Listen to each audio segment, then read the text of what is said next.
할렐루야. 오늘 신학서론 15주차가 됩니다. 15주차가 되고, 오늘은 어제 종료주의를 시작으로 오늘부터 이제 고난주간이 시작되죠. 오늘은 이제 예수님께서 성전에 입성하시고 성전을 청결하게 하신 날이 됩니다.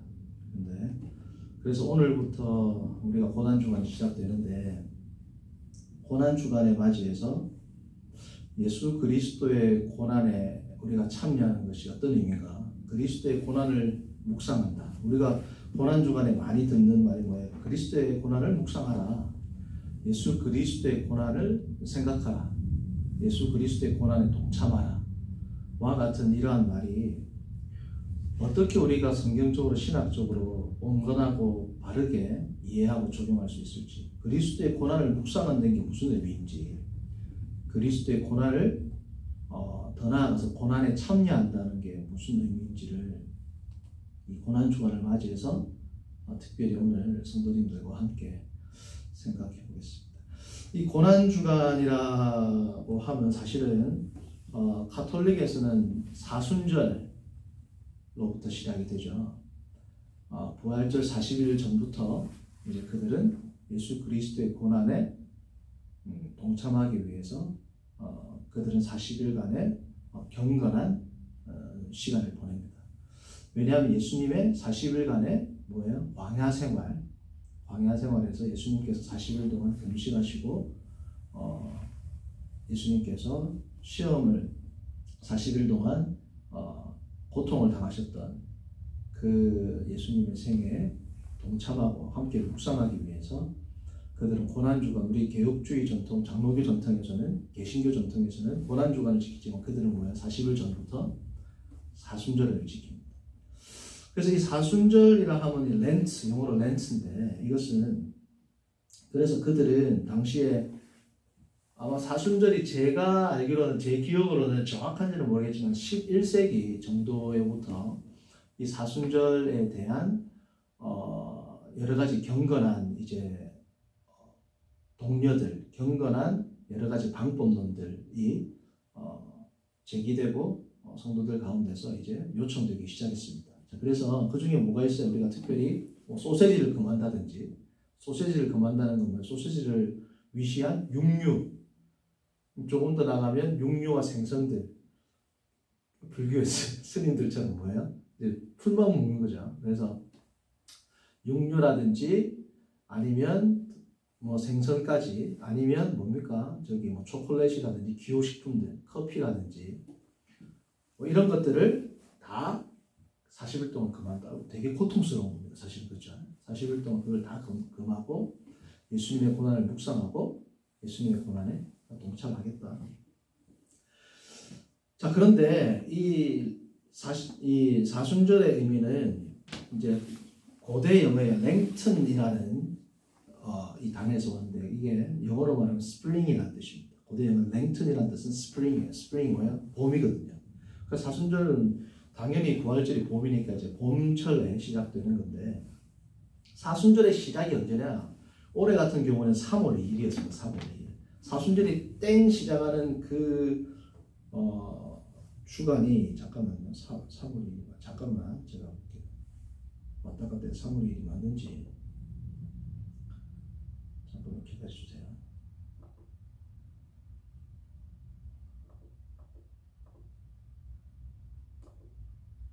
오케이, 예, 3월 2일 맞아요. 자, 그래서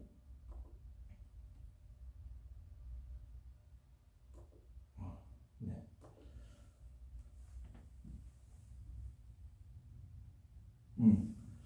이 3월 2일이 이제 이번에 시작되는데, 이 3월, 그러니까 항상 사순절은 언제 시작되냐면 수요일 날 시작됩니다. 수요일 날.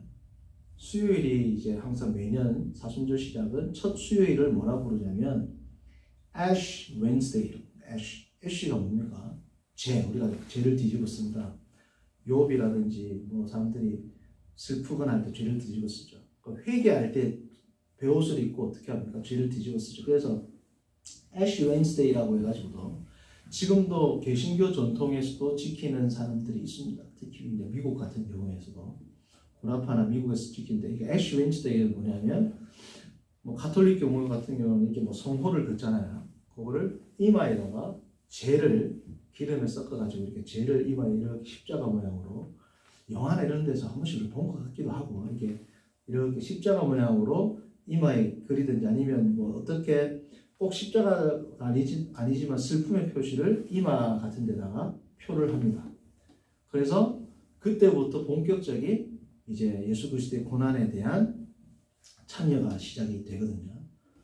자, 그래서 그들이 이렇게 죄를 얼굴에 바르거나 뿌리는 그 행위는 어디서부터 그 유래를 찾냐면 다니엘서에서 찾습니다. 다니엘서 9장을 한번 볼까요? 자, 9장 3절을 제가 읽어봅니다. 9장 3절을 보시면 제가 읽어드릴게요. 다니엘이 하나님 앞에서 이제 기도를 하는 장면이 나오는데 내가 금식하며, 자 나옵니다. 금식하며 베옷을 입고 죄를 덮어쓰고 주 하나님께 기도하며 간구한다. 그래서 하나님 앞에서 회개의 표현으로 그 백성들의 죄를 자복하는 그러한 내용이죠. 그래서 베옷을 입고 죄를 뿌리면서 기도하는 이 것에서부터 이제 그들은 사순절의 그 사순절 출발이 아니고 사순절날 죄를 덮어쓰는 그 유래에 대해서 이들이 이야기를 하고, 그리고 18절, 9장 18절 나오면 이렇게 죄를 뿌리는 행위는 뭐냐 하면 다름 아닌 하나님의 긍휼을 구하기 위해서다. 18절 보시면 나의 하나님의 귀를 기울여 들으시며 눈을 떠서 우리의 황폐한 상황과 주의 이름을 일컫는 성을 보옵소서. 우리가 주 앞에 간구하옵는 것은 우리의 공의를 의지하는 것이 아니요 주의 큰 긍휼을 의지함이라. 그러니까 하나님의 큰 긍휼을 의지한다라는 그 출발점에서 죄를 뒤집어쓰고 회개하고 자복한다라는 첫 번째 의미가 있지만, 더 강한 의미는 이제 후대로부터 쭉 어떤 의미가 가미되기 시작하냐면 뭐라고 되어 있습니까? Enter into solidarity, 그러니까 연합, 그리스도와 연합되어 있다라는 그러한 이제 생각을 가지는 겁니다. 뭐에 연합되어 있냐면 그리스도의 고통과 예수 그리스도가 당한 고통과 내가 연합이 되면 그 고통을 내가 느끼는 거죠. 그래서 부활절날 그리스도의 부활을 더 충만하게 기뻐하고 영광을 올려드리기 위해서는 그리스도께서 당하신 고난에 내가 동참할 때 어떻다는 겁니까? 예수 그리스도의 부활을 나의 부활로 여기고 더 깊이 기뻐하면서 찬송과 경배를 올려드릴 수 있다 라는 의미로 그리스도의 고난에 뭐예요? 동참한다라는 의미가 이제 여기서부터 이제 회개하고 죄를 뒤집어 쓰는 의미에서 예수 그리스도의 고난에 내가 들어간다 라는 의미까지 이제 이렇게 발전하기 시작을 하는 겁니다. 그래서 그들이 이제 특별히 아까 말했다시피 40일 완전 금식하는 사람들도 소수 있겠지만 대부분 뭐였어요? 기호식품이라든지 육류를 금하잖아요. 그렇게 하는 패스팅, 금식을 하는 이유는 뭐냐면 예수 그리스도께서 40일 동안 광야에서 시험당하시고 고통당하셨던 그 기간을 기념하고 생각하고 묵상하기 위해서 이 금식을 실천한다는 거죠. 왜냐하면 예수님이 40일이 끝나고 나서 뭐라고 합니까? 떡으로 만들어라 할 때 사람이 떡으로만 사는 것이 아니요 하나님의 입에 나오는 모든 말씀으로 사신다라는 그 말씀을 하셨던 예수님의 고난에 동참하기 위해서 하는 것이 뭐다? 사순절날 행하는 여러 가지 경건 행위, 특별히 음식을 절제하고 금식하는 행위들이 그러한 이유에서 있다. 그러니까 큰 이유가 두 개지 뭐라고요? 회개와 자복의 의미. 두 번째, 그리스도의 고난에 동참한다 라는 의미에서 시작된 게 뭐라고요? 사순절입니다. 사순절부터 사실 이제 고난주간을 준비하면서 시작하는 거죠. 절정이 뭐야? 고난주간이고. 자, 그래서 그 마태복음과 누가복음 4장 4절에 제가 조금 전에 인용했던 그 말씀이 나옵니다. 자, 이거는 우리가 12주차 때인가요? 정확하게 기록. 그때 이제 로마교가 가톨릭이 세미펠라기아니즘이기 때문에 덧붙여진 은사 혹은 초자연적 은사를 통해서 인간들이 그것을 통해서 하나님이 주시는 더 큰 복을 누리고 뭐예요? higher density, 더 상위의 그러한 고차원적인 삶을 살 수 있도록 주는 게 뭐야? 위로부터 부어주는 덧붙여진 은사라고 제가 이야기했던 것을 기억을 하실 겁니다. 그래서 믿음과 소망과 사랑이 원의가 있었다고 했잖아요. 그렇죠? 자, 그런데 여기서 말했던 게 뭐냐면 예수 그리스도와의 신비한 연합인데 우리가 말하는 영적인 연합이 아니라 이들은 뭘 주장한다 그랬습니까? 첫 번째, 예수님의 형상과 같은 형상으로 변화될 뿐 아니라 심지어 예수님의 하나님의 형상으로 변화될 뿐 아니라 심지어 뭐예요? 하나님처럼 된다는 말이죠. 하나님처럼 되니까 그리스도와의 신비한 연합뿐 아니라 하나님과 연합이 되는 겁니다. 그래서 그들이 로마서 11장 36절에 나오는 뭐예요? 만물이 주로 해석에서 나오고 주로 말미암고 주로 돌아가기 때문에 하나님과 어떻게 연합한다? 육체적으로 하나님의 본성, 하나님의 본질에 육체적인 연합을 하게 된다. 그게 가톨릭의 의견이라고 했습니다. 기억납니까?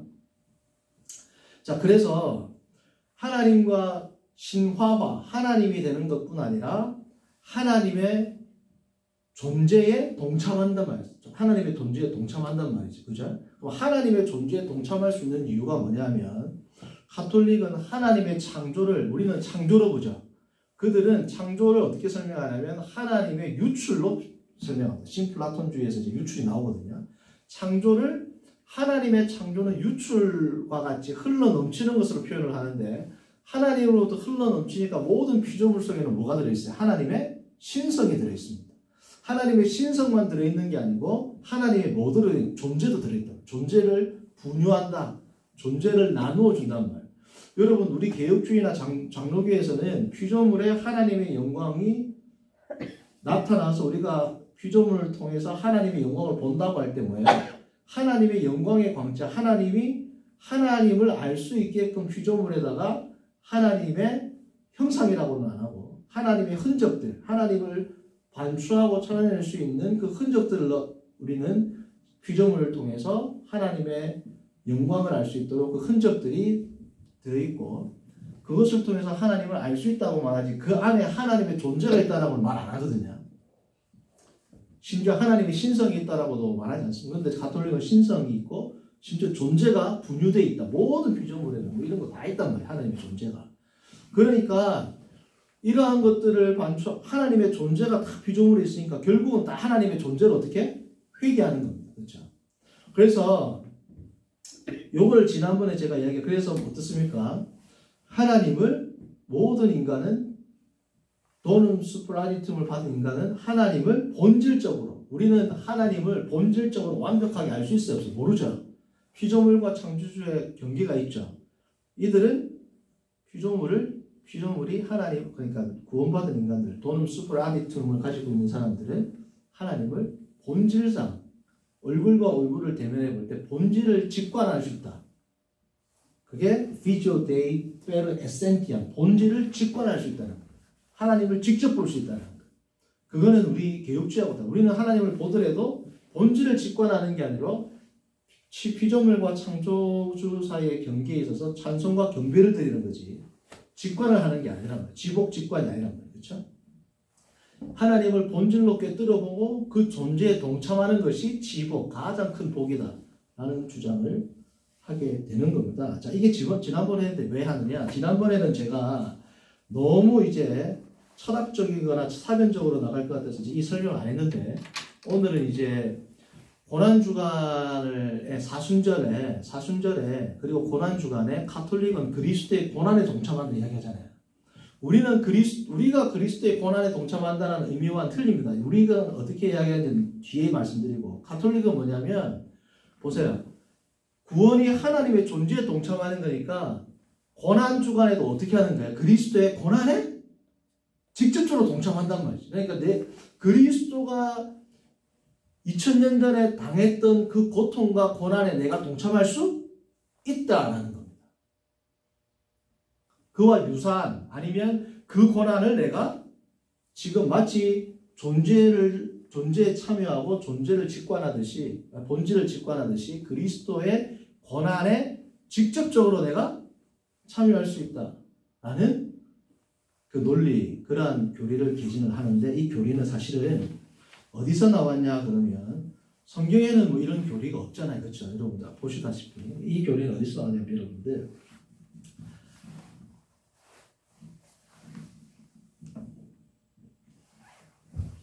자 이제 이거 칠판 찍으세요. 칠판.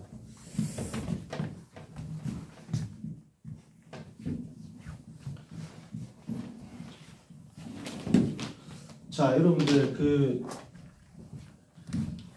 로마 가톨릭에서 가장 존경하는 그 조직신학자 교부가 있다면 그 신학자라고 불리는 어거스틴과 그리고 바티칸 공의회에서부터 이제 제1차 바티칸 공의회에서부터 더 이제 부각이 되었던 바티칸 공의회 이후에 부각이 되었던 누굽니까?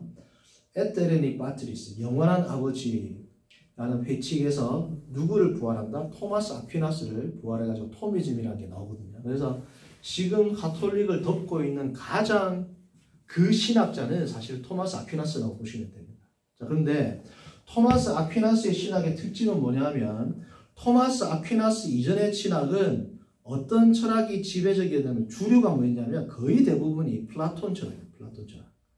플라톤 철학인데 토마스 아퀴나스에 들어서 가지고 토마스 아퀴나스가 누구의 철학을 가지고 신학을 하냐면 아리스토텔레스 철학으로 신학을 합니다. 아리스토텔레스 철학으로 신학을 하는데 그 이전의 철학자들하고 완전히 이제 결이 다르죠. 결이 다른데 공통점이 뭐냐면 아리스토텔레스의 철학을 전체적인 틀은 아리스토텔레스의 철학이고 그 가운데 여러 가지 방법론 가운데 아리스토텔레스의 철학과 무슨 철학을 가미하냐면 신플라톤 철학을 가미합니다.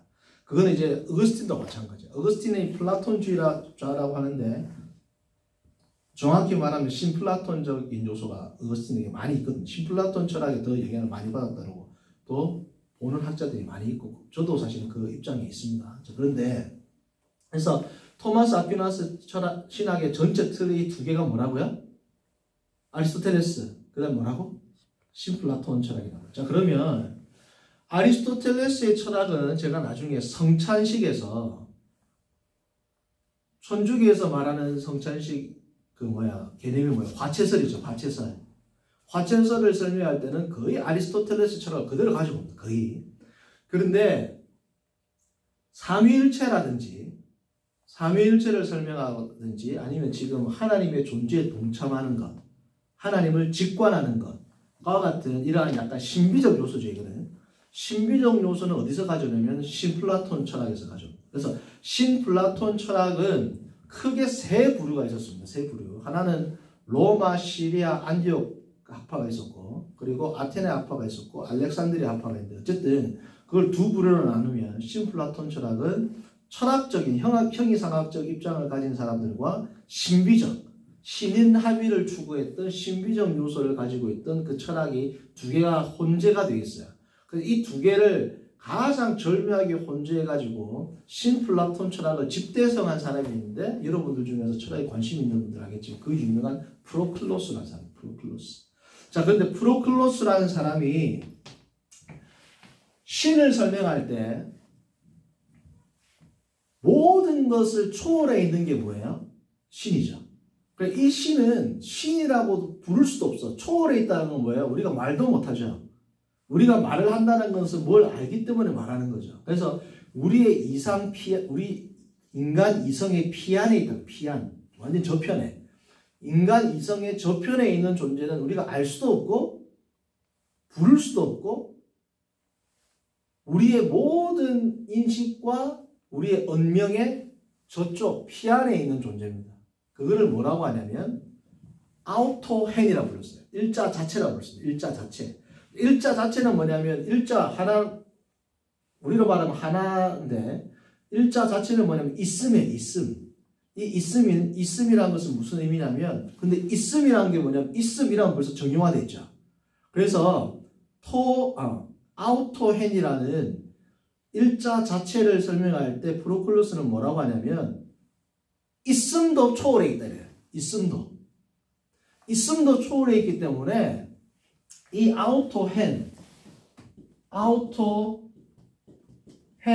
이 아우토헨이라는 이 존재는 있음도 초월해 있고 우리의 인식도 초월해 있는데 그러므로 이 존재는 사유의 활동도 없어.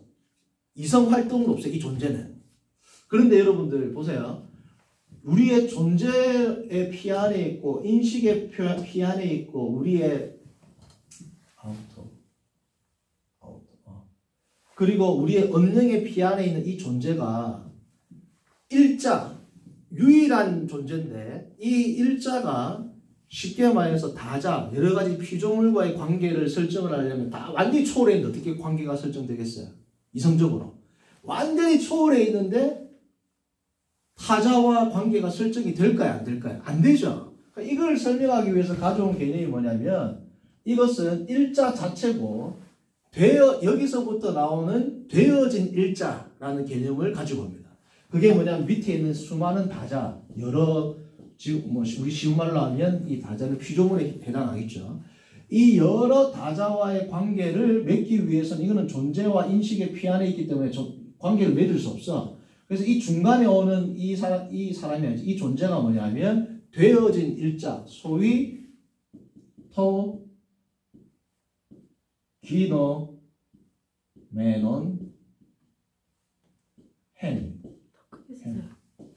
토, 기노, 메논, 헨. 되어진 일자. 기노, 메논이 뭐냐면 becoming 뭐 이런 거예요. 더 크게 쓰세요.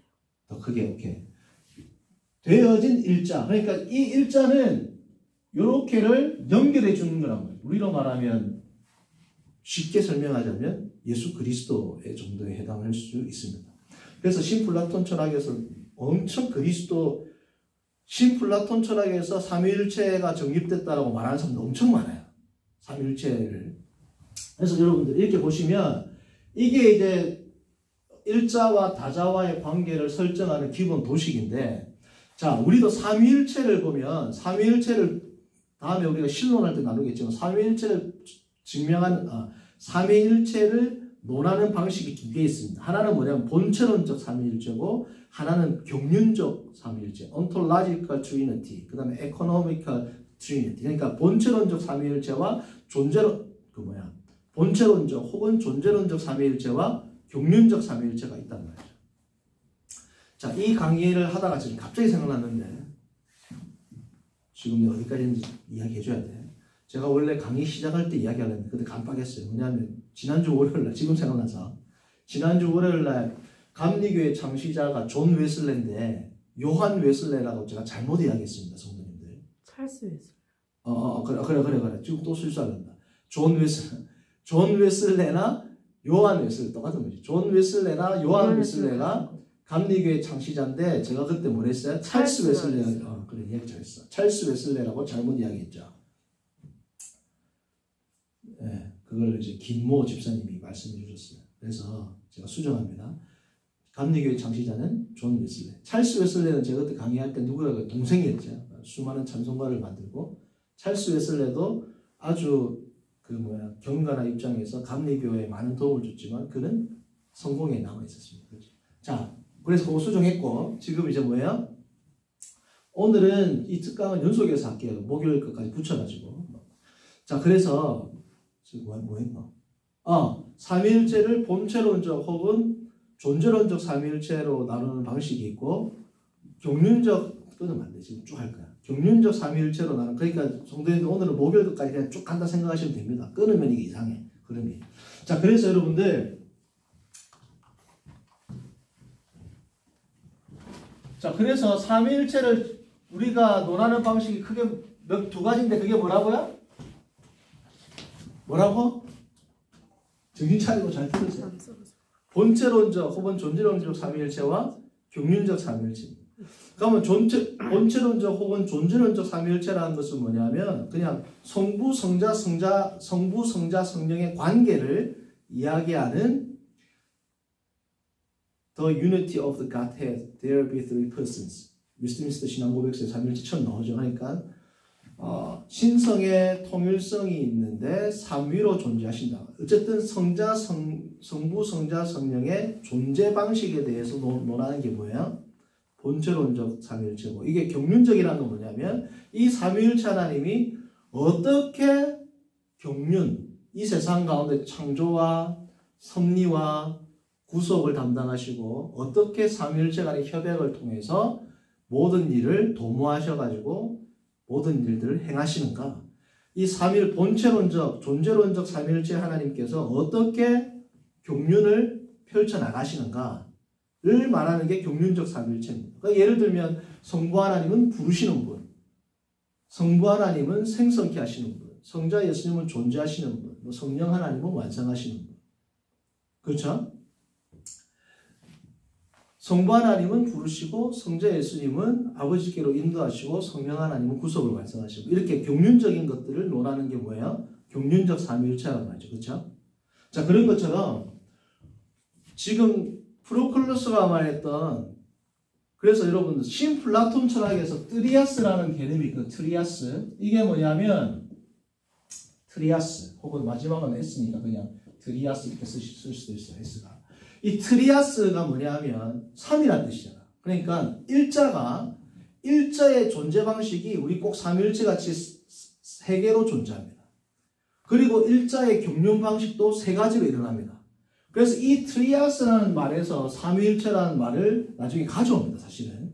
자, 그래서 여러분들 프로클루스가 말했던 토헨, 아우토헨 혹은 토헨의 존재 방식은 뭐냐? 첫 번째 토헨에서 누스, 이성으로 자기의 존재가 개진되고 그리고 이 누스에서 푸시케로 이렇게 이 존재론적 트리아스, 이 트리아스를 번역하기 그런데 어쨌든 이 존재론적 트리아스입니다. 이 존재론적 트리아스가 어떤 경륜으로 자신의 존재를 개진시켜 나가는가, 그것을 우리가 변증법적 트리아스라고 하거든요. 이 변증법적 트리아스가 뭐냐면 처음에 머무름, 일자가 자기 안에서 머무르고 있다가 이게 이제 밖으로 흘러나가면 유출입니다. 그러니까 이 도식이 성도님들 토마스 아퀴나스 그리고 가톨릭에서 말하는 창조론, 하나님의 천지 창조 있죠. 피조물 창조, 삼위일체 하나님의 창조에 그대로 이 철학이 그냥 신학으로 그대로 들어가요. 용어만 달라지고. 그래서 모네가 뭐냐면 자기 안에서 머무름. 그래서 자기 안에서 머무르다가 유출 나가야 되죠. 그걸 뭐냐면 프로호도스라고. 호도스가 뭐냐면 길입니다. 그래서 여러분 엑소더스 하는 뭐예요? 길 밖으로 나가는 거죠. 그래서 프로호도스, 길처럼 밖으로 뭐라고? 흘러나가는 거예요. 그러니까 하나님이 유출해가지고 창조한다라는 게 아리스토텔레스의 스kim 오브 토미즘이거든요. 이게 천지 창조의 하나님의 섭리에 대한 방식이고, 마지막에 뭐냐 하면 만물이 주에게서 나오고 주로 말미암고 그 다음에 어디로? 주로 돌아갑니다. 이 돌아간다. 밑에 쓸게요. 돌아가는 게 뭐냐면 에피스트로페란단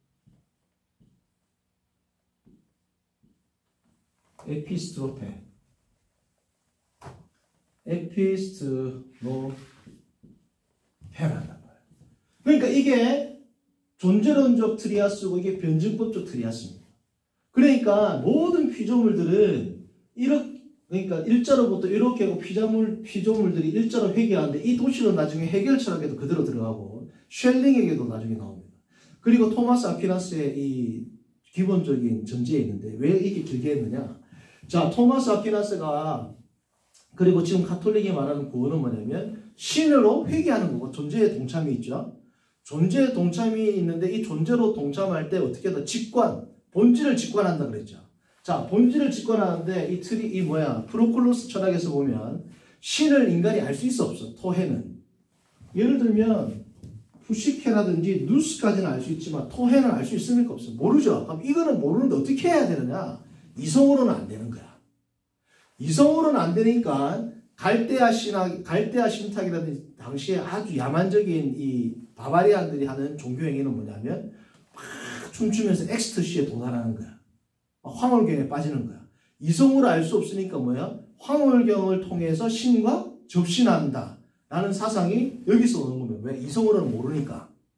그리고 이 프로클루스 신플라톤주의에서는 이걸 이제 어떻게 구원이라고 말할 수 있게, 구원이라는 신의 존재에 동참함, 신 존재, 피지카 파르티피카치오 디비나이 나투라 있죠. 신의 존재에 동참한다는 이 신학을 어떻게 개진하냐면 프로클로스가 어떻게 하냐면 일자는 어떤 상태라고 했어요? 어떤 말도 안 하고 인식의 피안에 있고 심지어 사유 활동도 있다 없다? 없다. 그러면 우리가 그 일자를 이성적으로 아는 건 불가능해. 그럼 어떻게 일자와 합의를 할까요? 어떻게 일자를 직관하고 알 수 있고 합의를 할 수 있을까? 우리도 쉽게 말하면 무념무상. 아무 말 안 하고. 그게 뭐예요? 불교에서 말하는 해탈이고 열반에 이르는 거고 카톨릭에서 말하는 뭐예요? 그게 관상기도, 관조기도입니다. 그러니까 여러분 관상기도, 관조기도는 기독교 개념이 아니고 이방 신화, 이방 철학에서 나온 거야. 그러니까 우리가 여러분들 우리 뭐 기독교에서도 지금 뭐 관상기도, 관조기도 하죠. 그 몰라서 하는 말이 뿌리로 들어가보면 다 이단이 아니죠. 이방 제의 혹은 이방 철학에서 신과 합일하기 위한 수단으로 사용했던 것을 우리가 지금 기독교라는 이름으로 사용하겠다고. 그러니까 관상기도, 관조기도가 엄청나게 이단적인 겁니다, 사실은. 그러니까 여러분들 구약 성경을 보세요. 보면 다 기도는 통성기도고 읍졸입니다. 무념무상으로 아무 생각 안 하고 하나님만 묵상하고 아무 말도 안 하고 아주 기도의 깊은 경지에 들어가면 아무 말도 안 하고 침묵 가운데 수시간 혹은 하루를 보내는 기도를 합니다. 우리가 말하면 우리가 들을 때 엄청 깊은 것 같죠. 그거는 뭐라고? 불교에서 말하는 열반이나 해탈 더 깊이 들어가면 뭐예요? 이런 이방 신학에서 노는 거란 말이지. 그러니까 그걸 기독교라는 이름으로 카톨릭은 가지고 왜? 카톨릭은 신학인데 다 체계가 뭐예요? 플라톤 아니면 아리스토텔레스 아니면 신플라톤입니다. 이 철학을 껍데기만 신학의 이름으로 다 바꾼 거야. 체계는 뭐야? 철학이란. 그러니까 여러분 관상기도, 침묵기도, 관조기도 다 기독교 아닙니다. 이거는 다 어디에서 나온 거야?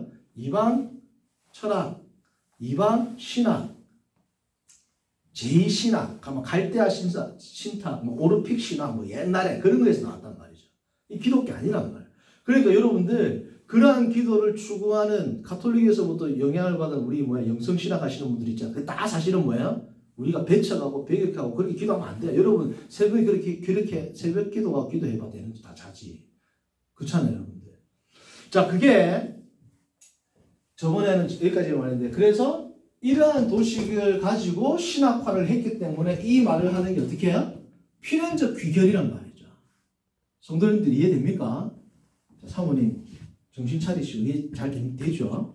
그러니까 물어보는 겁니다. 이해 잘 되죠? 어려우니까 오늘. 자, 그래서 요게 지금 요걸 이야기한 이유가 뭐예요, 성도님들? 지금 고난의 동참함도 어떻게 생각하는 거야?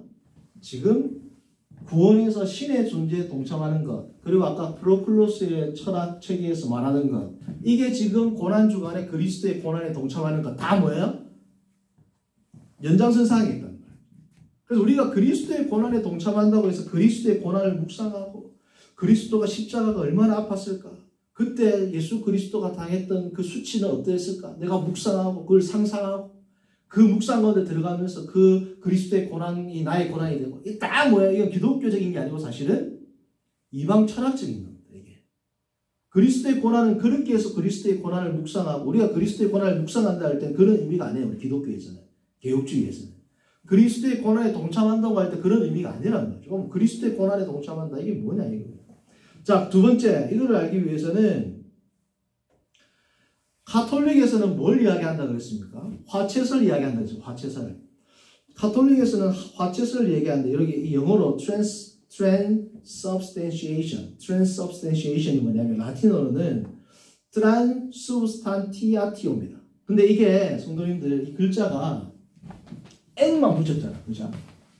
여러분 substantia가 뭐냐면 본질이란다. 본질.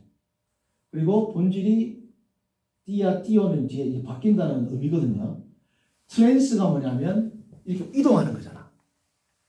트랜스포머 이런 거 그렇죠? 트랜슬레이트 번역 이쪽 말에서 이쪽 말로 이동하는 거죠. 트랜스는 뭐냐면 바뀐다는 겁니다. 뭐가 바뀐다고? 본질이 바뀌는 거야.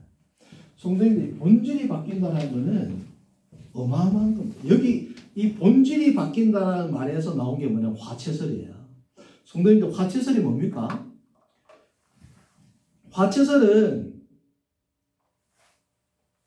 가톨릭 신부가 에피클레제라고 불리우는 기도문을 낭송을 하고 기도를 하면 성령의 힘으로, 성령의 권능으로 말미암아 지금 성도들이 지금 이 순간에 있는 먹고 있는 빵과 포도주가 뭐로 완전히 화채, 뭐가 본질이 바뀌어버려.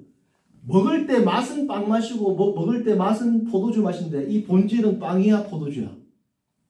아니고 본질이 뭐로 바뀐다고요? 그리스도의 몸이고 그리스도의 살이고 그리스도의 피란 말. 맛은 빵 맛인데 맛은 포도주 맛인데 지금 먹는 걸 뭘 먹는다고? 그리스도의 살과 그리스도의 피를 먹는. 왜? 본질이 살과 피로 바뀌어버렸어요. 이게 무슨 미신 같은 말인가? 미신과 같은 말이라고 생각하지만 사실은 이 철학 안에, 이 지금 신학적인 사상 안에는 무슨 철학이 있냐면, 아까는 누구의 철학을 가져왔습니까? 신플라톤 철학, 프로클로스의 철학 체계를 많이 가져왔죠. 지금 이 화채설을 설명할 때는 누구의 철학을 거의 갖고 왔습니다. 누구 철학이냐면 아까 말했던 아리스토텔레스 철학. 아리스토텔레스의 철학 가운데서 형이상학이 있고, 그리고 아리스토텔레스가 존재를 설명하기 전에 뭘 설명한? 명제를 설명하는 거죠. 명제. 그 명제를 해석하는 방법, 그 명제론이라 해가지고 데 인테르프레타치오네, 명제론이라고 번역됐지만 해석입니다. 이 명제를 어떻게 정확하게 해석하느냐? 데 인테르프레타치오네랑 데 카테고리아. 이 카테고리아는 이제 9개의 범주로 나누거든요. 카테고리가 범주입니다. 범주. 이 두 개가 왜 중요하냐면 여러분 이런 겁니다. 자, 여러분들 좀 찍어주세요. 오늘은 그 고난주간 특강인데 성도님들 좀 많이 어려울 수 있어요. 왜냐하면 철학을 하기 때문에. 그리고 시간이 조금 길 수 있습니다. 그래서 목요일 것까지 제가 붙여서 하는데, 여러분들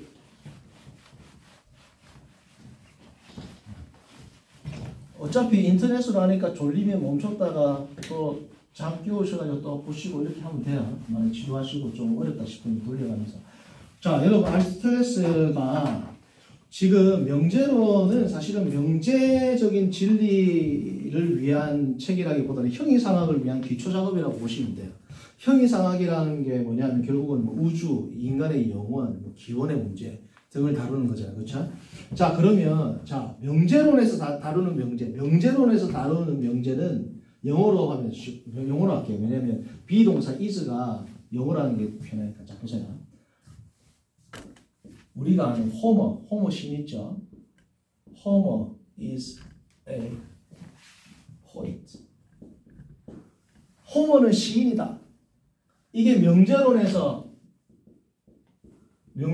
다루는 명제를 예를 들어서 하나 뽑은 겁니다. 자, 하나는 범주론에서는 또 이 명제를 다뤄요. 범주론. 아까 범주론 있었죠? 범주론은 뭐냐면 소크라테스 is sick. 뭐야? 소크라테스는 아프다. 자, 그런데 이 두 가지의 명제에서 여러분, 이 두 가지 명제에서 비동사의 역할이 틀립니다. 이 비동사의 역할이 틀린 것에서부터 이제 형이상학으로 이제 발전해 나가는 거. 자, 보세요. 호머는 시인이다 할 때 여기에서 is는 어려운 말로 개사입니다. 개사. 포퓰라. 여기에서 is는 뭐냐면 존재입니다. 존재. exist. 존재. 뭔 소리고. 뭔 소리가 안 돼. 자, 이런 거죠. 보세요. 호머는 시인이다. 이 말은 호머라는 사람이 존재한다라고 우리가 단정 지을 수 있어요? 없어요? 단정 지을 수 없습니다. 그래서 존재는까지는 말할 수 없고 그냥 호머는 시인이라는 것을 연결해주는 개사, 호머에 대한 서술, 명제, 그래서 명제론에 나와요. 이건 범주론에 나오고. 호머가 시인이라는 것에 대한 묘사이자 명제입니다. 그래서 이거는 명제적 진리라고 그래요. 명제적 진리인데 존재적 진리는 아니야. 왜? 그 이유가 뭐냐? 호머는 시인이라는 말이 호머가 지금 살아있다라는 말하고 같아요? 틀리죠? 호머가 죽었을 수도 있고 호머라는 사람이 없을 수도 있어요. 자, 더 쉽게 말하면 이거를 더 쉽게 말하면 보세요. 예를 드는 겁니다. 자, 명제적 진리다. 자, 유니콘 아죠? 유니콘 is a fiction of the poets. 이 시인들. 자, 유니콘은 시인들의 픽션 소설이다, 허구다 이 말이에요. 그죠? 자, 그러면 유니콘은 시인들의 허구다 이라면 명제적으로는 진리 아니야. 명제로 말 되죠? 유니콘이라는 것은 유니콘이라는 이 생물은 시인들에 의해서 만들어진 거다. 맞죠? 자, 근데 유니콘은 시인들의 허구다 할 때 is가 존재한다라고 볼 수 있어요, 없어요? 못 보죠? 유니콘이 실제로 있나 없나? 이 세상에. 유니콘은 존재하지 않는 허구입니다. 그래서 이 명제는 여기서 is는 있다라고 말할 수 없고 존재로서 있다라고 말할 수 없어요. 그냥 명제 안에서는 이 명제에서는 명제적인 존재, 명제로는 참이지만 실제 존재하고는 관계가 없단 말이에요. 이해되죠, 여러분?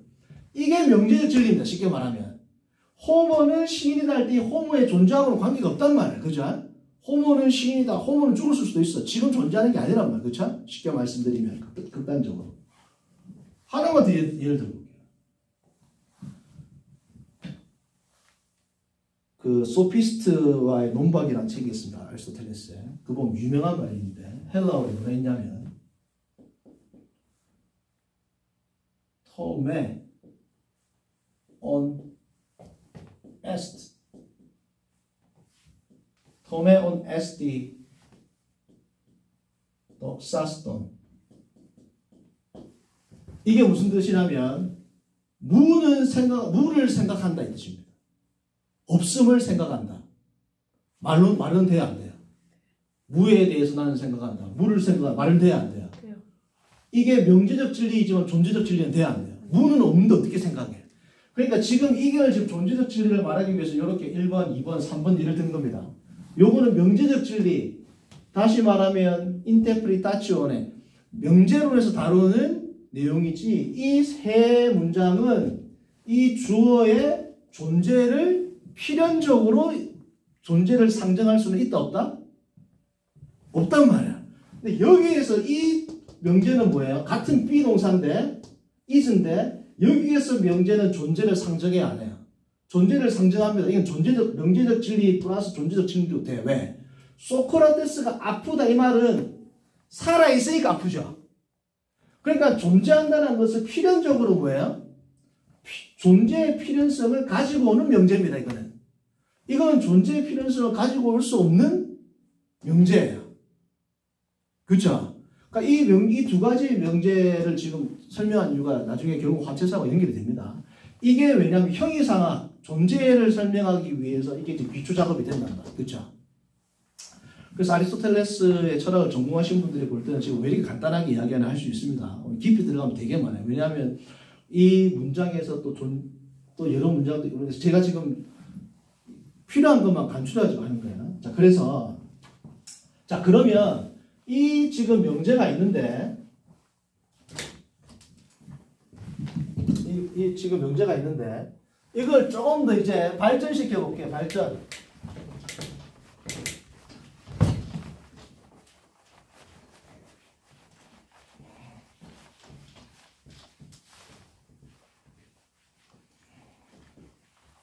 자, 발전시켜보면, 자, 성도님들, 이제 형이상으로 가기 위한 중간 단계. 자, 보세요. 두 문장이 있는데 결합시켜볼게요. 두 문장이 있는데, 어떤 존재는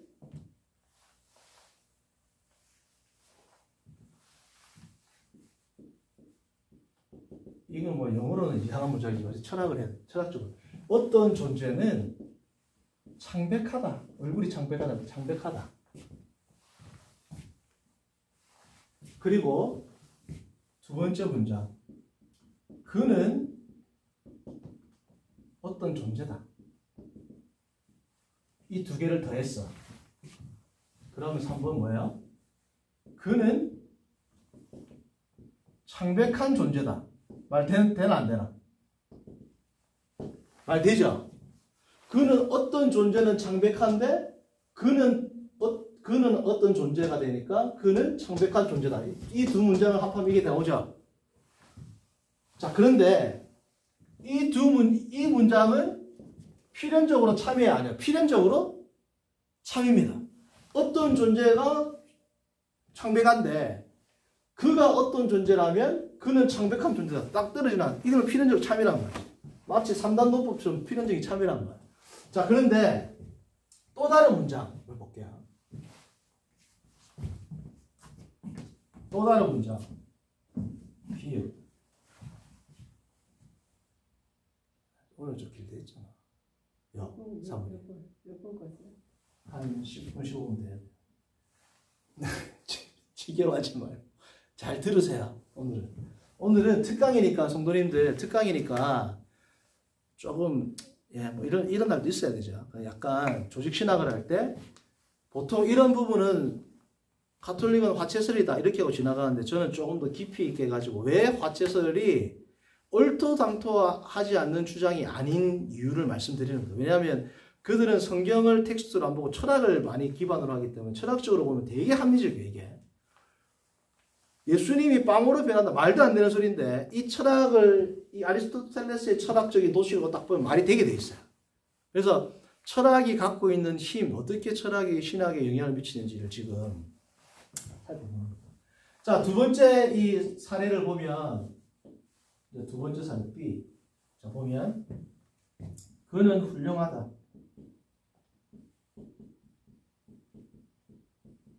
이 문장이 있습니다. 그렇죠? 두 번째 기억, 니은.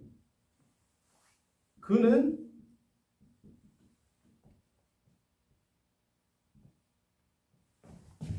요리사다.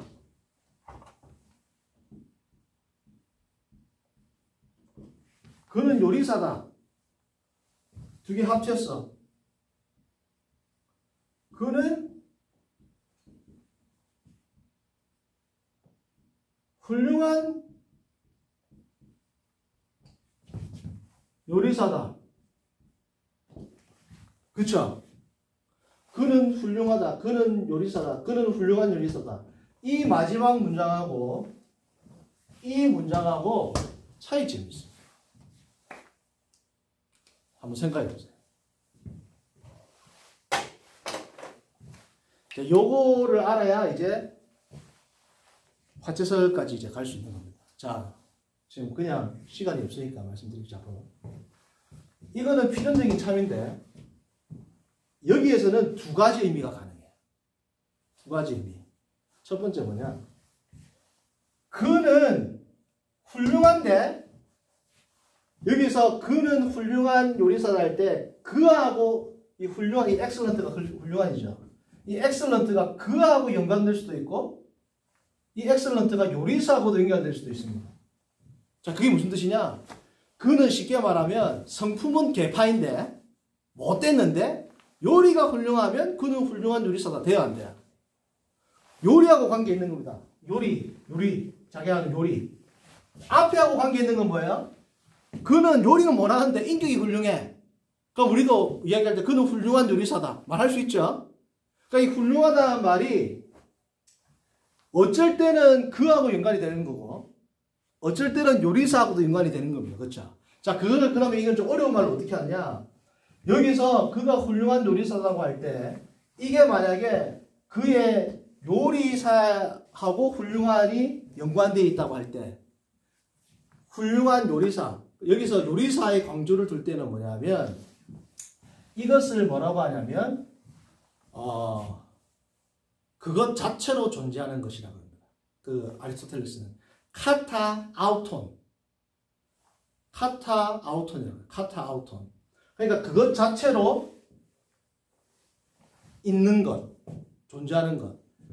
그리고 요거하고, 자, 이게 무슨 말이야? 이런 거예요. 쉽게 말하면 그런 용어를 몰라도 되고, 그는 훌륭한 요리사라고 할 때 그가 그러니까 그는 훌륭하지 않은데 요리 실력이 훌륭하다고 할 때는 그가 훌륭하다는 게 필연적이에요? 필연적인 게 아니에요. 필연적인 게 아니죠. 훌륭한 요리사다라는 이 말, 이 명제 안에서 그는 필요한 겁니다. 이해됐죠? 그의 성품이 훌륭한 게 아니고 그가 요리사로서의 실력이 훌륭한데 그는 훌륭한 요리사라는 이 명제가 나오게 되면 그 앞에 있는 그는 훌륭한 요리사다 할 때 사실은 진짜 중요한 건 훌륭한 요리사, 요리 실력이란 말이에요. 반대로 성품이 훌륭하면 그는 훌륭한 앞에 거란 말이에요. 그렇죠? 그러니까 진짜 중요한 거를 뭐냐면 필연적인 거라 그러고 부수적으로 따라오는 걸 뭐냐면 부수적인 거라 그래요. 부수적으로 따라온 걸 뭐라 한다고? 부수적인 것. 그것을 헬라어로 토숨베베코스라고 토숨베베코스라 불렀어요. 자, 이게 지금 이 두 개의 문장은 완전 틀린 거예요. 두 개를 합쳐도, 그지? 두 개를 합쳐도 틀린 겁니다. 자, 그럼 제가 이야기를 한 이유는 자, 이겁니다. 이것 때문에 한 겁니다. 좀 돌려주세요.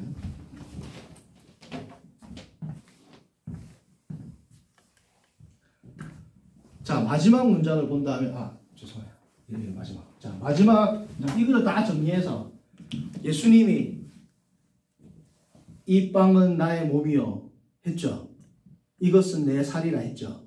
그럼 쉽게 말하면 이것은 내 살이라 하지 말고 그거를 지금 우리말로 이렇게 명제로 한다면 예수님은 빵이다 되지. 이것은 내 살이라 했으니까. 그럼 첫 번째 문장 예수님은 빵이다 하기 전에 예수님은 존재하신다. 원래 이런 문장은 없는데 그냥 쉽게 하면 예수님은 is 존재하시는 분이다. 첫 번째 문장. 두 번째 예수님은 빵이시다. 빵이라 했으니까 받쳐설한테 그죠? 받쳐설이 아니고 성경 보면 내 몸이다. 그럼 세 번째 예수님은 빵이시다. 이 두 개를 합쳐도 예수님은 빵이시다 나오죠? Jesus is bread 나오죠? 자, 그러면 아까도 이거 보면 그는 훌륭한 요리사가 할 때 훌륭한이 그하고 관계될 수도 있고 요리사하고도 관계될 수 있습니다. 그것은 선택적으로 그리고 뭐예요?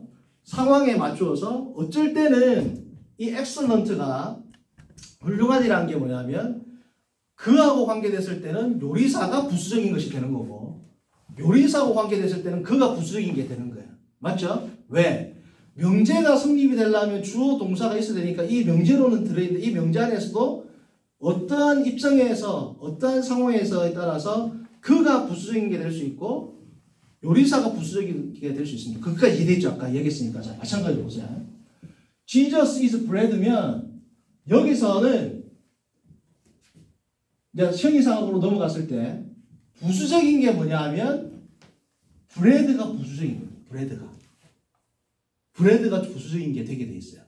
그럼 왜 지저스가 부수적인 게 아니고 브레드가 부수적인 것이라고 말할 수 있는 근거는 뭡니까? 물어볼 수 있죠?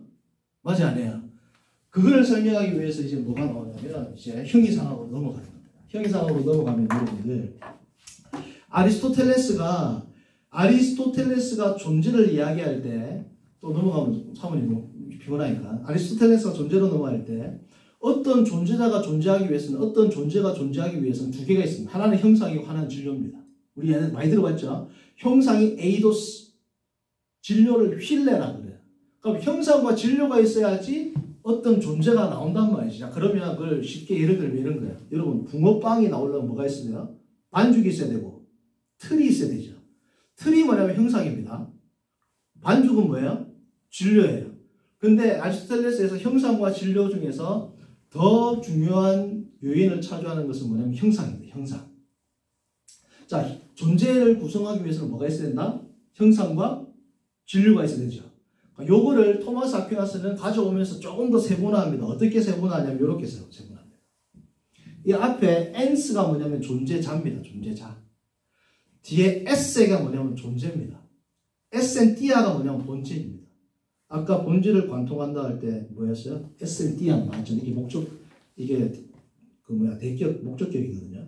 자, 그러면 존재자는 존재와 본질이 합쳐질 때 존재자가 된다. 이게 무슨 뜻이냐면 이런 겁니다. 보세요. 존재자, 이거 존재자예요. 존재자. 다 존재하는 건 존재자라 부릅니다. 이걸 엔스라 부릅니다. 분필, 열쇠, 나, 사물이 다 존재자예요. 그럼 이 에세, 이 존재라던데 이 존재는 쉽게 말하면 우리로 말하면 쉬운 말로 있음입니다. 있음. 에세는 있음이고 있음이라고 해서 다 존재하나? 있음이 있으면 뭐가 있을 때요? 이것은 무엇심입니다. 이건 있음, 이거는 무엇심이란 건 뭐냐면 있음인데 이게 어떻게 무엇이 들어가는가에 따라서 이렇게도 나오고 이렇게도 나오는 겁니다. 무엇심만 있어도 존재가 될 수 있어요, 없어요? 무엇심 가지고는 존재라는 힘이 없으니까 존재자가 안 돼. 쉽게 말하면 재료만 있는데 재료를 뭉치는 힘, 이 재료를 이렇게 해야지 나에게 뭐가 생기는 거죠. 그래서 있음 플러스 무엇심이 있어야지 뭐예요? 존재자가 되는 겁니다. 형상과 진료 개념을 좀 더 세부적으로 이제 발전을 시킨 거예요. 그러니까 있음 플러스 무엇심이 되면 존재자가 되는 거예요. 자, 그러면 모든 이 세상의 피조물들은 뭐는 똑같을까? 있음은 다 있어. 있음이 있어야지 뭐 생기는 거잖아. 근데 뭐가 틀려요? 본질이 틀린 거야.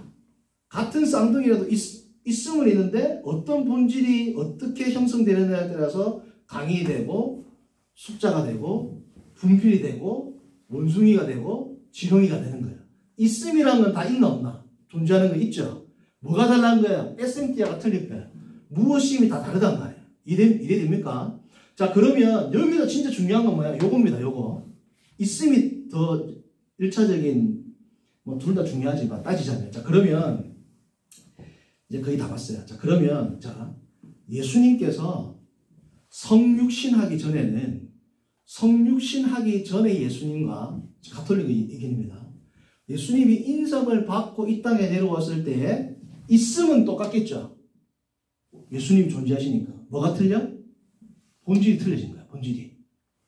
원래는 예수님의 인성이라는 게 있나 없나? 예수님 인성 없죠? 인간의 몸도 없죠? 원래 예수님이 처음부터 인성이 있었다 이러면 그게 이제 저기 칼빈 때 나왔던 이름 생각이 안 난다. 그런 이단들이 있습니다. 기독교 가면 나와요. 원래는 예수님이 인성이 없죠. 다 신성만 있잖아요. 근데 인간을 구원하기 위해서 인성을 취하셨다. 입으셨다. 그러니까 성육신할 때부터 성육신을 하는 순간 예수님의 본질은 원래 예수님의 본질과는 좀 틀려졌어. 맞아 아니야? 그죠? 자, 그러면 성자 예수님이 성육신하기 전에 에센티아와 성육신하고 났을 때의 에센티아는 같을까 틀릴까? 다르단 말이야. 그러나 예수 그리스도라고는 동일하게 존재한다는 거야. 그죠? 그러니까 첫 번째 이거 머리 넣어두시고, 두 번째 존재자가 되려면 요거 있고 요게 있어야 된다.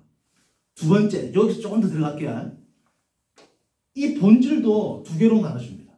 하나는 뭐냐면 아까 보면 뭐가 있었어요? 필연적 존재와 부수적 존재가 있었죠. 엑설런트 할 때 엑설런트가 있을 때 셰프가 필연적인 수도 있고 히가 필연적일 수도 있잖아. 필연적인 거면 나머지 하는 게 부수적인 겁니다. Jesus is bread 할 때는 지저스가 필연적이고 브레드가 부수적인 거였죠. 왜 그렇게 얘기가 되느냐? 에센티아가 필연적 본질이 있고 부수적 본질이 있어요. 자, 그럼 필연적 본질과 부수적 본질이 어떻게 틀리냐? 자, 필연적 본질이라는 것은 이런 겁니다. 성도님들, 컵이 있어야 되죠, 컵. 컵이 있으려면 토마스 아퀴나스 도식에 의하면 컵이 존재하기 위해서는 첫 번째로 있음이 있어야 돼요. 그리고 컵이 컵으로 존재하게 하는 본질이 있어야 돼. 자, 그런데 컵이 우리가 딱 봤을 때 이것은 컵이다라고 말할 수 있는 어떤 요건이 있죠.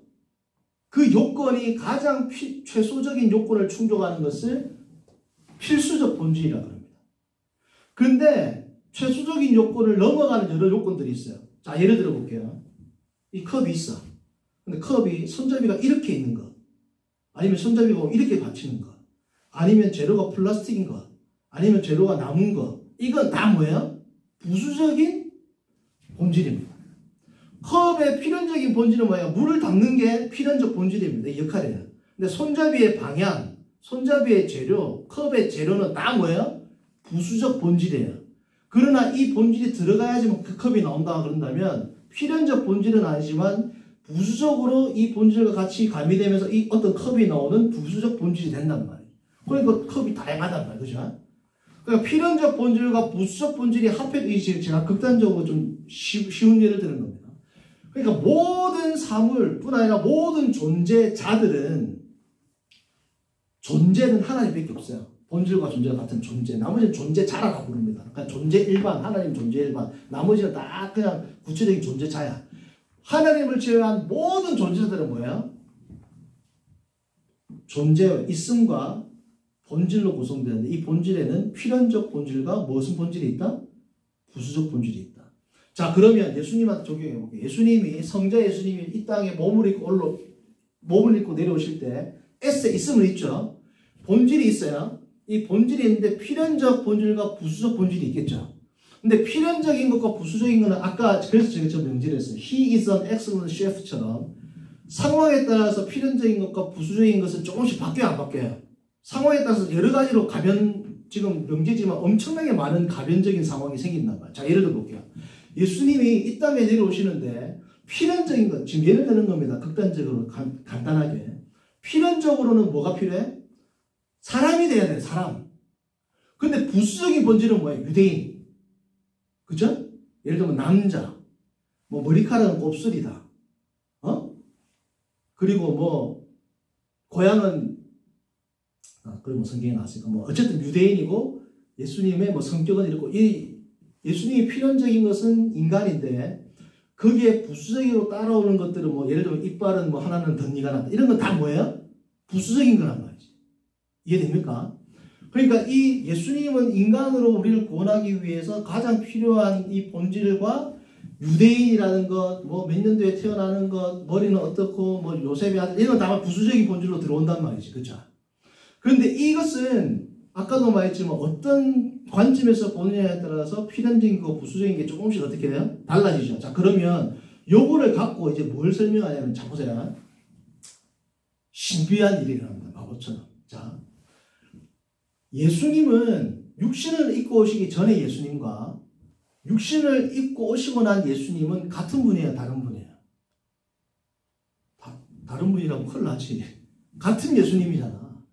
성자 예수님이 구약의 창세 전에 인성을 가지고 있지 않은, 몸을 가지고 있지 않은 그 예수님과 신약 시대에 나타난 예수님이 다르다 하면 말이 안 되죠. 그거는 이단이란 말이에요. 동일한 예수님인데 어떠한 비필연적 본질을 가지고 그것을 취하느냐에 따라서 사람일 수도 있고 사람이 아니신 원래 모습의 성자 하나님으로 모습으로 있을 수 있단 말이에요. 그래서 사람의 몸으로 입고 온 것은 비필연적 본질을 취하심으로 말미암아 인간으로 오신 거죠. 그러니까 인간으로 왔다는 건 뭐냐? 이게 물질계에 속하는 이런 물질계를 입었다는 거야. 원래 이것은 필연적인 예수님의 모습이 아니죠. 예수님은 영이니까 몸이 필요 없잖아. 그러니까 비필연적 본질의 어떠한 우리는 모르지만 철학에서 뭐 어떤 요소인지는 정확하게 나오죠. 그냥 비필연적인 본질에 의해서 육체를 형성하는 어떤 본질을 취하심으로 육체가 됐죠. 그럼 육체가 됐다는 건 뭐예요? 비필연적 본질을 취하신 거죠. 그럼에도 불구하고 존재는 같은 존재 아니에요. 같은 예수님이죠. 자, 그러면 이 같은 예수님이 비필연적 본질은 필연적 본질, 즉 예수님이 눈에 보이는 형상으로 내려오기 위해서 여러 가지 비필연적 본질이 추가되는 거라 그랬죠. 자, 그러면 눈에 보이는 모습이 사람이 아니고 이번에는 내가 빵으로 오겠다. 같은 예수님인데 사람하고 빵하고 공통점이 뭐가 있어요? 있잖아. 예수님은 영인데 사람은 뭐예요? 물질이죠. 빵도 뭐로 돼 있어? 물질이지. 맞잖아. 정신 똑바로 차리고 보세요. 예수님은 영이신데 이 땅에 내려오신 그 예수님하고 빵하고 공통점을 굳이 찾아라면 한 가지가 있어. 뭐예요? 사람도 물질이지. 사람 영 예를 들면 사람의 몸이 있죠. 빵도 뭐가 잡히죠. 빵이 영이 아니잖아. 빵은 영이 아니잖아. 빵도 물질이고 사람도 물질이야. 그러면 여기에서 빵과 사람의 공통분모가 있단 말이에요. 그러면 사람이라는 이 물질을 취하기 위해서 비필연적 본질의 어떤 것을 가미하면 사람이 되는데 예수님의 존재에다가 빵하고 사람이 공통적인 게 뭐라고? 물질이잖아. 물질인데 어떤 비필연적인 본질을 다른 걸 섞으면 뭐가 되는 거야? 빵이 되는 거야. 그러니까 예수님 입장에서는 사람으로 내려오나 빵으로 내려오는 거나 똑같이 안 어렵단 말이야. 사람으로 내려온 예수님이나 영으로 존재하는 예수님이 같은 예수님이죠. 그러니까 마찬가지로 사람으로 내려오신 예수님이나 빵으로 내려온 예수님이 같은 예수님일 수 있나 없나? 이 사람들의 철학으로 다른 같은 예수님이란 말이에요. 그러니까 어떠한 비필연적 본질과 필연적 본질 그리고 존재가 같이 어우러지냐에 따라서 빵이 될 수도 있고 육체로 오신 예수님이 될 수 있는 겁니다. 그래서 사람들이 그때 빵을 먹지만 사제가 기도, 에피클레제라는 기도를 올려가지고 하나님의 신비한 능력으로 예수 그리스도가 비필연적 본질을 취하셔가지고 몸이 아닌 빵으로 와가지고 우리가 먹을 때는 빵 맛인데 예수님의 몸으로 예수님이 역사할 예수님의 몸일 수 있나 없나 이게? 있단 말이야. 요거 설명하려고 지금 아까 거의 30분 넘게 설명을 한 거란 말이에요. 대충 이해되죠? 이해가 잘 안 되면 강의 좀 돌려보시면 이해가 됩니다, 성도님들. 자, 그래서 결론이 뭐냐? 그래서 이 화채설을 주장하는 가톨릭, 그리고 아까 말했던 신인 합의를 주장했던 이 가톨릭은 다 뭐예요? 플라톤, 신플라톤 혹은 아리스토텔레스의 철학을 신학화한 작업에 지나지 않는다. 그러므로 성도님들 이 뭐예요? 이 화채설에서 말하고 있는 미사, 이 미사 있죠, 미사 혹은 메스. 가톨릭 미사는 무슨 뜻이냐면 제사라는 뜻입니다. 제사. 그래서 이 제사의 의미는 뭐냐면 기억과 희생 제사라는 뜻이 있어요. 자, 우리는 예배가 뭐예요? 예배죠. 가톨릭은 제사입니다. 왜 제사냐면 매주 뭐예요? 성찬식 하죠. 가톨릭은 쉽게 말하면 설교 안 해도 돼. 예를 들면 극단적으로 진짜 중요한 건 뭐예요? 제사입니다. 왜 중요하느냐? 써놨습니다. 지금 아까 그 내용을 이제 이 사람들이 정리하는 건데 뭐야? 자, 보세요. 가톨릭 교회의 가르침에 따르면 그리스도의 희생 제사는 단순히 미사 때 기억하는 것뿐 아니라 미사를 통해서 현존한다. 그리스도의 희생 제사가 아까와 같은 방식으로 현존한단 말이에요. 그래서 in the Eucharistic prayer, 그래서 성찬식 때 하는 기도, 이걸 전문용어로 에피클레세라고 합니다. 사제가 올리는 이 성찬식 때 하는 기도를 통해서 교회는 성부 하나님께 성령 하나님을 보내셔가지고 빵과 포도주를, 제단 위에 있는 빵과 포도주를 바로 십자가에서 못 박혀 달려 돌아가신 예수 그리스도의 몸과 피로 바꾸어 줄 것을 요청하고 그렇게 된단 말이에요. 실제로 that change having occurred, 그 체인지가 실제로 일어나고, 아까 말했던 그러한 아리스토텔레스 철학에 기반해서 실제로 일어나고, 그리고 Christ is offered new, 그리스도는 성찬식을 할 때마다 새롭게 성부 하나님께 제물로 바치신다. 그리고 그걸 행하는 성도들이고 그리스도와 연합해서 하나님께 제사로 드려진다. 예수님만 드려지는 게 아니고 이 성도들도 다 뭐예요? 나중에 구원도 육체적 연합이잖아요. 고난도 육체적 연합이죠. 다. 성찬도 뭐 다 연합입니다. 그러니까 다 뭐야? 육체적 참여를 하게 된단 말이에요. 이 사람들. 그래서 그들도 하나님과 예수 그리스도와 연합해가지고 하나님께 드려지고, 종국에는 뭐예요? 구원이 하나님께 완전히 귀속되고 존재에 합일하게 된다. 그게 벌써 미사에서부터 일어나는데 매주 뭐예요? 예수 그리스도의 희생제사가 매주 일어나는 거예요. 매주 발생하는 겁니다. 왜? 진짜 살과 피로 변하니까. 그래서 성찬식이 그들에게는 이렇게 중요한 이유가 여기 있는 것이고, 그들은 화채설을 이러한 입장에서 이야기를 하는 겁니다. 이해가 됐죠, 성도님들? 자, 그러면 마지막으로 우리는 어떻게 하느냐? 개혁주의 입장에서는, 우리 기독교 입장에서는 파르티키 파치오, 그러니까 participation of passion of Christ, participation to passion of Christ. 다시 말하면 그리스도의 고난에 동참함을 우리는 이런 의미로 생각해야 하네요. 그러니까 성도님들 뭘 생각하셔야 되냐면, 고난 주간에는 내가 그리스도의 고난 자체를 묵상하여서 얼마나 아프셨을까 하면서 내가 슬퍼하면서 나도 막 다운되면서 그 고난에 동참해야지. 이거는 가톨릭적인 거지.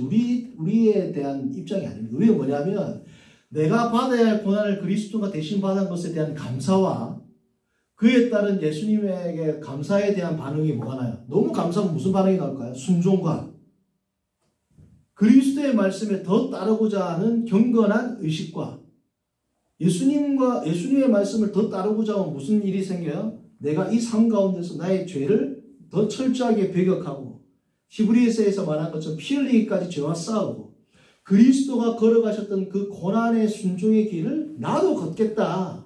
그게 뭐예요? 그게 고난에 참여하는 겁니다.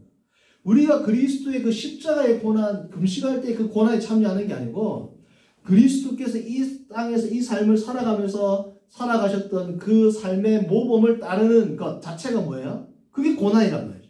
그 고난에 참여하고 그 고난을 묵상하고 그 고난을 묵상한다는 건 뭐예요? 예수 그리스도의 은혜가 이렇게 큰데 나는 이렇게 죄인으로 살아서 되겠는가? 나는 이렇게 죄를 범하면 되겠는가? 그러니까 고난 주간에는 성령님 특별히 뭘 더 해야 돼요? 더 성화의 삶과 더 예수 그리스도의 순종의 삶으로 나아가면 되는 겁니다. 그냥 막 고난 자체를 묵상하는 게 아니란 말이죠. 그러니까 더 그리스도 앞에서 내가 내 삶을 점검하고 더 그리스도의 말씀에 순종하려고 노력하고 구체적으로는 뭐예요? 삶의 정황 가운데서는 부부간에 예를 들면 더 사랑하고 내가 미워했던 사람이 있으면 가서 화해하고 내가 찾지 못했던 불우한 이웃들이 있으면 가서 사랑을 실천하고 그렇죠? 성도님들. 하나님이 주신 이 천지 만물에 대해서 내가 감사하지 못했다면 한 번쯤 가서 이 천지 만물을 감상하면서 하나님께 영광과 경배를 올려드리고 이렇게 하나님이 우리에게 주신 구원 속의 은혜를 감사하면서 기뻐하면서 동시에 나의 죄로 인해서 내가 아파하면서 하나님 앞에 더 한 발자국 더 경건한 삶으로 나아가는 것. 그게 뭡니까? 그게 성도가 그리스도의 고난에 참여하는 것이고 골로새서의 바울이 말했던 그리스도의 남은 고난을 채운다는 거예요. 성도님들 그리스도가 남은 고난이 어디 있어요? 그리스도의 남은 고난을 지금도 그리스도가 하나님 보좌 우편에서 고난을 받는다라고 생각하시면 이건 완전히 잘못된 의견입니다. 그리스도의 남은 고난이라는 건 뭐냐면 사도 바울이 예수 그리스도께서 지상 대위임을 하시고 성령을 보내주시면서 마지막 부탁한 게 뭐예요? 너희들은 내가 분부한 걸 해라. 아버지가 나를 보낸 것처럼 이번에는 내가 너희를 뭐라고? 보낸다. 그러니까 내가 해야 될 일을 누가 하는 거다? 너희들이 하는 거다. 그래서 너희들이 당하는 고난은 곧 내가 당하는 고난이야 이 말이야. 그러니까 예수 그리스도의 사역을 우리 제자들이 이 땅에서 그리스도의 사역을 하고 있다라는 의미에서 정체성이 예수 그리스도의 고난이 나의 고난이고 나의 고난이 그리스도의 고난이다 라는 의미이지 그리스도가 지금도 하늘 우편에서 구속의 고난은 남은 고난을 감당하고 있다라고 생각하시면 뭐예요? 안 된다는 의미. 오늘은 되게 이때까지 제일 길었는데 제일 긴 동시에 조금 어려울 수 있고 조금 성도님들 많이 어려웠을 수도 있겠지만 천천히 들어보시면서 오늘 특강이었으니까 고난주간의 의미가 뭐고 사순절이 뭐고 성찬식 때 화채설이 뭐고 사실 이게 다 뭐예요? 고난에 참여한 그리스도의 고난에 참여하는 것이 어떤 의미인가를 설명하다 보니까 존재에 참여함 구원을 하는 것은 하나님 존재에 동참함, 신을 직관함, 심지어 화채서에서 먹을 때 떡이 피가 되고, 떡이 몸이 되고, 잔이 피가 되고 하는 모든 것들이 논리적, 신학적으로 다 뭐야? 다 연결이 되는 겁니다. 그래서 그리스도의 고난에 참여한다라고 할 때, 카톨릭에서 말하는 그러한 의견이 왜 잘못됐는지, 구원관, 그리고 기도, 관상기도 있었죠. 그리고 성찬, 여러 가지 신뢰를 제가 들어가면서 성도님들한테 그렇다면 올바른 그리스도의 고난에 참여하는 그러한 고난 조간이 무엇인지에 대해서 제가 설명하기 위해서 조금은 장황하고 긴 설명이었지만 이렇게 하고 오늘 특강을 마치도록 하겠습니다. 모두들 수고하셨습니다. 우리 기독교의 성찬의 우리 기독교의 성찬의 의미는 영적 임재설이잖아. 영적 임재설은 다음에 교회론 할 때 더 자세히 다루겠죠. 우리는 영적 임재설이라고 뭐냐면 또 해. 그러니까 영적 임재설은 뭐냐면 쯔빙글리는 기념설 그리고 루터는 공제설 우리는 영적 임재설이거든요. 그래서 쯔빙글리하고 루터의 중도적 입장이 우리 입장인데 그게 뭐냐면 우리가 성찬식에서 떡을 받아 먹고 잔을 먹을 때 첫 번째 예수님이 나를 기념해라 그랬죠. 그러니까 기억을 하는 겁니다. 그리스도를. 근데 기억만 하면은 영적 임재설이 아니고 뭐냐면 기념설이에요. 그런데 이것을 먹을 때 그리스도가 떡을 먹고 잔을 마실 때 성령으로 말미암아 그리스도와 우리가 영적으로 연합한다. 육체적으로가 아니고 육체적으로 뭐야 화채설이고 영적으로 성령을 통하여 우리가 그리스도와 연합한다가 뭐냐면 영적 임재설입니다. 그래서 우리는 단순히 기념하는 것이 아니라 떡을 먹고 잔을 마실 때 예수님의 실제 살과 실제 피는 아니지만 예수님이 십자가에 돌아가셨을 때 그 예수 그리스도의 의의 공로, 예수 그리스도의 구속의 은혜를 생각하는 동시에 우리가 그 떡과 잔을 나눌 때 성령이 충만하게 하늘로부터 임해가지고 우리가 그리스도와의 신비한 연합을 천국에서 이루게 될 그 위대한 예수 그리스도와의 신비한 연합을 이 땅에서 영적으로 우리가 경험하면서 누리면서 특별히 성찬식 가운데 그 은혜가 더 충만하게 임한다. 그게 우리 입장입니다.